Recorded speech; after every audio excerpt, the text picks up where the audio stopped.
जी नमस्कार मित्रों, ये जो यूपीएससी मेंस का पेपर होता है इसकी एक खास बात ये होती है कि किसी का ख़राब नहीं जाता है। जिसको भी पूछो मेरा तो बहुत अच्छा पेपर गया है, फिर जब रिजल्ट आया तो पता चलेगी गड़बड़ की थी। तो आज का ये जो वीडियो है उसके दो उद्देश्य हैं। एक तो इकोनॉमी के मॉडल आंसर, हालांकि वो तो बहुत आसान है, तो मैंने एक पीडीएफ फाइल बनाई, आप उसको डाउनलोड कर देना, उसमें सब जवाब मैंने डाल दिए। दूसरा जो ऑब्जेक्टिव है आज के वीडियो का, silly mistakes and casual attitude. कौन से प्रश्नों में लोगों ने गलतियां करी होगी ऐसा मुझे लगता है। सबसे पहले मैं आपको एक टॉपिक सिखाऊं, उसके बाद हम देखेंगे कि उसके बारे में जो यूपीएससी में प्रश्न पूछा गया लोग क्या गड़बड़ करके आए हैं। मान लीजिए सरकार ने एक कंपनी को काम सौंपा कि तुम ये मेट्रो ट्रेन चलाओ, तो ये एक प्रकार से कोऑपरेशन या पब्लिक प्राइवेट पार्टनरशिप हो सकती है। लेकिन मान लीजिए सरकार ये बोल दे कि देखो चुनाव आ रहे हैं तो मेट्रो का भाड़ा बढ़ाना मत, भले तुम्हारा लॉस हो जाए, do not raise the fare because elections are coming. तो ये कोऑपरेशन तो है, लेकिन ये इफेक्टिव कोऑपरेशन नहीं है, ये एक तरफा है जिसमें सिर्फ सरकार का फ़ायदा है, कंपनी का नुकसान है। तो ये लॉन्ग टर्म में चलेगा नहीं। फिर कंपनी क्या करे, सर्विस क्वालिटी के साथ कॉम्प्रोमाइज़ करेगी या काम छोड़ देगी वगैरह। तो effective cooperation it has to be financially viable, आर्थिक रूप से वहनीय होना चाहिए, मुनाफे कारक होना चाहिए, क्योंकि जो प्राइवेट कंपनी है वो धर्मशाला खोलने नहीं आई है। अब ये जो लेटेस्ट मेंस एग्ज़ाम हुई उसके अंदर आप ये क्वेश्चन पहले तो पढ़ो, वीडियो पॉज करके। 3, 2, 1 ओके। तो प्रश्न क्या है कि सरकार, एनजीओ और प्राइवेट सेक्टर के बीच कौन से जात का कोऑपरेशन हो सकता है सोशियो इकोनॉमिक इश्यूज़ के लिए, ऐसा मेंस पेपर 1 में पूछा। तो यहाँ पर आपको क्या पूछा है, क्या आपको लंबी चौड़ी लिस्ट पूछी है कि देखो सरकार और प्राइवेट सेक्टर कोऑपरेशन के उदाहरण की इन्फोसिस ने ये जीएसटी का पोर्टल बना दिया, ये वाला एयरपोर्ट अदानी चला रहा है, वो वाला हाईवे का टोल का काम ये एलएनटी या जीएमआर ग्रुप कर रहा है। उदाहरण के लिए आप लिख सकते हैं, पर उसकी लंबी चौड़ी लिस्ट आपको नहीं पूछी। इधर आपको क्या पूछा है, what type of cooperation is effective. तो उसके आप अलग अलग फीचर्स की बात करेंगे। जैसे एक फीचर मैंने आपको बताया कि it has to be financially viable. उसी तरह और आप उसमें निकालेंगे कि जो कॉन्ट्रैक्ट अलॉटमेंट प्रोसेस है उसमें क्रोनी कैपिटलिज्म नहीं होना चाहिए, भेदभाव नहीं, भाई भतीजावाद नहीं होना चाहिए, पारदर्शिता होनी चाहिए, जो कंपनी को फ़ी लेने की छूट हो लेकिन सामने यूज़र के लिए अफोर्डेबल भी होना चाहिए, वगैरह वगैरह। सर्विस के मिनिमम इतने स्टैंडर्ड होने चाहिए। अगर कंपनी को सिटीजन के आधार कार्ड या प्राइवेट डेटा की एक्सेस मिल रही है तो उसके अंदर ये वाले प्राइवेसी का सम्मान होना चाहिए, वगैरह वगैरह। कह रहे पूरा मॉडल आंसर क्या है वो तो मैंने बना के डाल दिया, आप नीचे पीडीएफ डाउनलोड करना, link is in the description. तो मतलब यहाँ पर लोगों ने गलती क्या की होगी कि बस जैसे ही उन्होंने देखा दे दनादन कि अच्छा कोऑपरेशन सरकार, एनजीओ, प्राइवेट सेक्टर, वो बस ऐसे उदाहरण में और इधर उधर की बातों में, जबकि वो इन्हें पूछा ये है कि what type of cooperation is effective. ये व्हाट्सएप कल्चर ने आदत बिगाड़ दी है, लोग सुकून से पढ़ते नहीं है कि प्रश्न में लिखा क्या है, चाहे वो एमसीक्यू हो या ये मेंस का पेपर। दूसरा, ज़बरदस्ती हर जगह माइंड में अब घुसेड़ना ज़रूरी नहीं है, क्योंकि ये प्रश्न के अंदर बात क्या है, private sector, NGO, social issue, economic issue. तो कुछ लोग होशियारी मारने के चक्कर में पूरा मैट्रिक्स और माइंड मैप बना देंगे ऐसा कि ऐसे 4 सेल इसमें हो गए। तो प्राइवेट सेक्टर सोशल इशू में ये है, प्राइवेट सेक्टर इकोनॉमिक इशू में ये है, एनजीओ का ये है, एनजीओ का इकोनॉमिक इशू ये है। लेकिन फिर आप इसके अंदर आप सेल में लिखना चालू करोगे, और वो भी यूनिक पॉइंट्स कि what type of cooperation is effective, तो पता चले भाई इतना तो यूनिक कंटेंट अपने पास है ही नहीं कि सारे सेल में हम कुछ नया लिख सके। तो ज़बरदस्ती का ग्रैन्युलर मैट्रिक्स नहीं बनाना चाहिए, कभी भी बिना सोचे ऐसे ही हवे में माइंड मैप बनाना चालू नहीं करना चाहिए। कुछ समय पहले मैंने एक फ्री स्पेशल क्लास लिया था, उसमें भी यही बात की थी, बहुत सारे और उदाहरण के साथ। तो मुझे लगता है इसमें ये सब गड़बड़ लोग करके आए होंगे और फिर बाहर आके कहेंगे मेरा तो बहुत अच्छा पेपर गया। दूसरा, नॉर्मली अभी जो हाईवे पे टोल वसूला जाता है वो क्या, फास्टैग टेक्नोलॉजी है। अभी हाईवे मिनिस्ट्री क्या बोलेगी, ये फास्टैग नहीं, हम ये करेंगे कि आपकी गाड़ी जा रही है और सीधा जीपीएस और सैटेलाइट से ही आपका टोल का पैसा कट जाए। तो जितने किलोमीटर तक आपने यात्रा की है बस उतना आपका टोल कटेगा, ऐसा नहीं कि उच्चक इधर से उधर वाला हाईवे पे इतना तो मिनिमम होगा। खैर, तो ये जो सैटेलाइट बेस्ड टोल कलेक्शन के प्रपोजल है उसके कुछ फीचर्स होंगे, कुछ अच्छे आयाम होंगे, कुछ बुरे आयाम होंगे, राइट। अब इस पर प्रश्न पूछा, वीडियो पॉज करके देखो कि गड़बड़ क्या की होगी। 3, 2, 1 ओके तो ये जो नया toll collection system, okay what are the advantages and limitation, okay हम उसका बना के लिख सकते हैं, आप पढ़ के गए होंगे। लेकिन फिर और भी प्रश्न पूछे थे। दूसरा प्रश्न इसी के अंदर था कि what are the proposed changes that will make this process seamless. और ये तो आपको अलग से दिखाने के लिए मैंने येलो कलर में दूसरा नंबर ऐसा लिखा है, वहाँ पर तो पैराग्राफ के रूप में पूरा प्रश्न था। मुझे लगता है ज़्यादातर कैंडिडेट ये जो दूसरा वाला आयाम या प्रश्न पूछा उसको वो ऑमिट कर दिया हो, उसमें मतलब लिखना ही भूल गए होंगे। अब समझो फायदे नुकसान आप लिखो फिर ये कि यहाँ से यहाँ जो ट्रांजिशन करोगे उसके लिए सरकार ने क्या कदम उठाए हैं कि स्मूथली सब हो जाए। तो उसमें यह है कि पहले ट्रक और बड़े बस के अंदर ये जीपीएस सिस्टम लगाएंगे, छोटे वाहनों में 2026 में लगाएंगे। ऐसी सब स्टेज वाइज उसकी सब चीज़ें बनाई गई हैं ताकि सीमलेसली ये नहीं कि आधी रात से नोटबंदी है ऐसा अचानक से झटका नहीं दे रहे। So second question is also asked, लेकिन मुझे लगता है बहुत सारे उम्मीदवारों ने वो लिखा ही नहीं होगा, क्योंकि अगेन वो क्या ऊपर ऊपर से देखते हैं, वो ध्यान से पढ़ते नहीं प्रश्न में पूछा क्या है। तीसरा, एक पुरानी योजना है शायद 2014-15 में आई थी कि मान लीजिए उड़ीसा से आसाम एरोप्लेन की फ़्लाइट चलानी चाहिए, लेकिन एयरप्लेन कंपनी वाला सोचे इधर कोई ग्राहक मिलेंगे नहीं, मेरा नुकसान है, मैं तो अब मुंबई टू दिल्ली चलाता हूँ ना, उधर ज़्यादा पैसा है, उधर तो भीड़ लगी रहती। तो सरकार ने कहा कोई नहीं, आप ये वाले रूट पे चलाओ, ग्राहक नहीं आएंगे उसकी चिंता मत करो, आप उसका किराया कम रखना, सपोज 2500 रुपीज़ पर आवर की फ़्लाइट हो, और जो भी आपका लॉस हो रहा है वो सरकार आपको सब्सिडी देगी।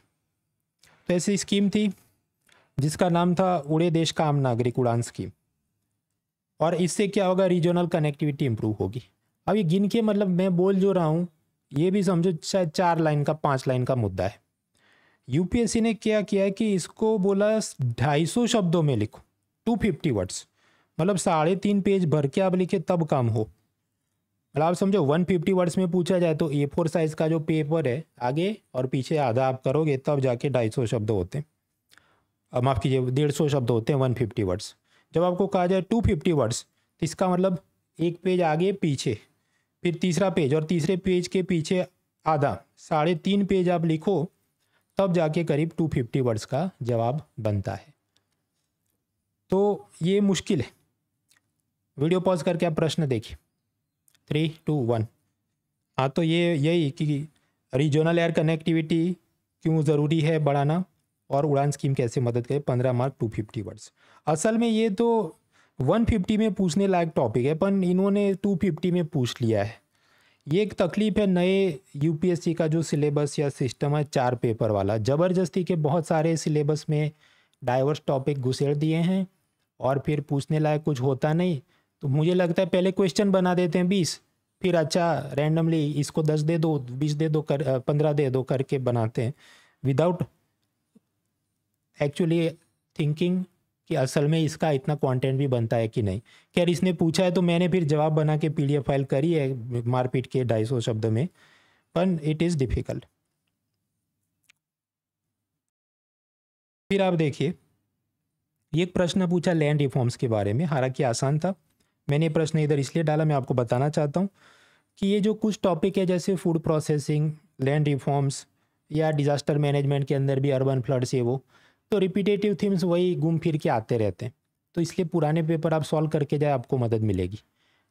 ये हमारे लिए फ़ायदेमंद इसलिए है क्योंकि अगेन यूपीएससी होशियारी मारने के चक्कर में 2 के 4 जीएस पेपर करे मेंस में। अब इतने सारे डाइवर्स टॉपिक्स में ये जो है ई गवर्नेंस देखो या लैंड रिफॉर्म्स वगैरह, एक हद से ज़्यादा नया क्या पूछ ले, तो रिपीटेटिव चीज़ इधर उधर की आते रहती है। तो पुराने पेपर आप सॉल्व करके जाएँ, इट हेल्प्स। फिर मुझे गड़बड़ जो लगती है मेंस पेपर 1 के अंदर, आप देखो 3 ब्लॉक्स हैं, हिस्ट्री, सोसाइटी, ज्योग्राफी।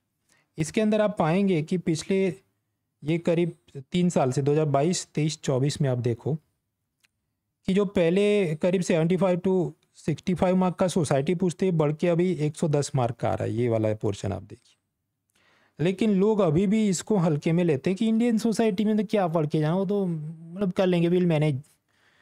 लेकिन जो प्रश्न पूछे गए हैं और उसमें जैसी गहराई की अपेक्षा है तो do not take it casually. आप एक ये प्रश्न देखो वीडियो पॉज करके। 3, 2, 1 ओके। तो अभी मेंस पेपर 1 में प्रश्न पूछा, ये जो पूरा प्रश्न है इसमें आप समझो उसने क्या पूछा है। ग्लोबलाइजेशन के चलते अनमैरिड वीमेन, अविवाहित महिलाएं सिटी में नौकरी की खोज में आती हैं, तो उनके पर्सनल फ्रीडम और फैमिली के साथ रिलेशनशिप पर क्या असर होता है, इस पे चर्चा करो 250 वर्ड्स में। तो अगेन 3.5 पेज भर के आप कहानी लिखो। तो हल्के मत ली, that is difficult to write in 3.5 pages. इसका कोई बुक में सीधा जवाब आपको मिलेगा नहीं, इसके लिए न्यूज़पेपर देखने होंगे, खासकर जो रविवार के न्यूज़पेपर आते हैं लाइफस्टाइल टाइप के कॉलम, उसमें अलग अलग समय पे ऐसा वो आता, अच्छा हमको ये दिक्कत आ रही, ये होता है वगैरह वगैरह। तो ये आप पढ़ेंगे over the period of time, आपकी थोड़ी अंडरस्टैंडिंग बढ़ती है और आप इसको कुछ मसाला उसमें जोड़ पाते हैं।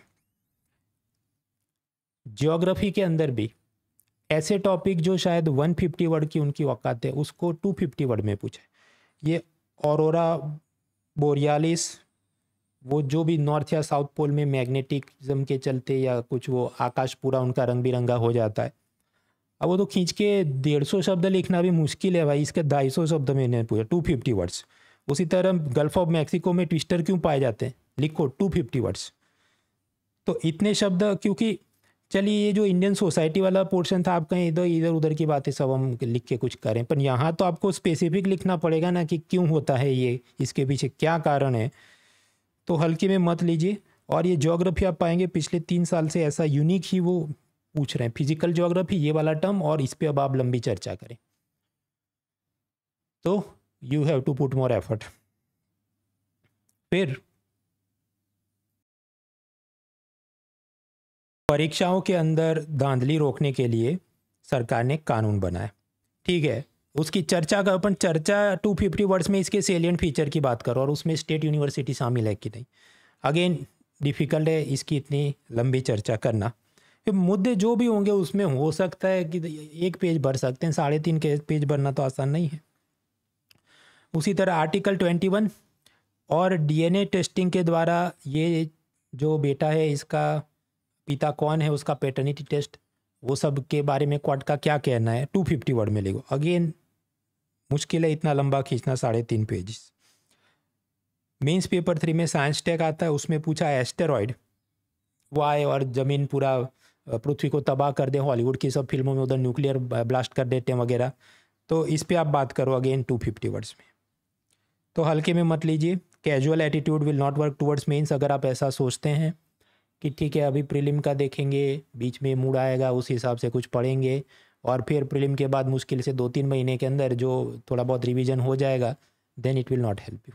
ये एक पिरामिड है, तो जो 2-3 अटेम्प्ट वाले देख के बैठे हैं, जो पहले भी इंटरव्यू स्टेज तक पहुंच चुके हैं, जिन्होंने अपने हाथ जलाए हैं, वो तो शायद अभी से और बेहतर से अपने आप को इक्विप करेंगे।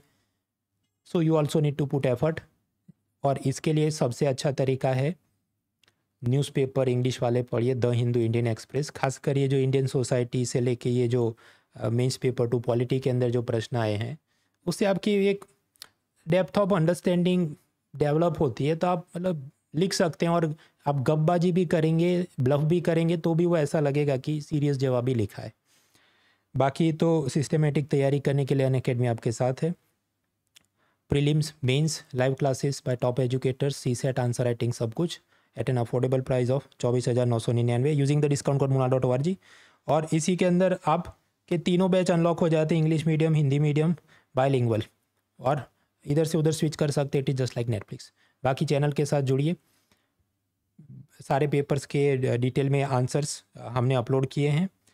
मेरे वाले में मैंने PDF फाइल बना के, क्योंकि समझिए इकोनॉमी प्रश्न कैसे पूछे कि फूड इन्फ्लेशन क्यों बढ़ रहा है, RBI उसको क्यों कंट्रोल नहीं कर पा रही है, ऐसे सिंपल टॉपिक आप, मैंने जो हैंडआउट बनाया आप उसको पढ़ो, फ्री में अपलोड किया है, आपको खुद ही पता चल जाए। तो इसमें मैं अब एक लाइन अंडरलाइन करके 1 घंटे का वीडियो बनाऊँ, उसकी ज़्यादा सेंस नहीं। So I wish you all the best, let's crack it.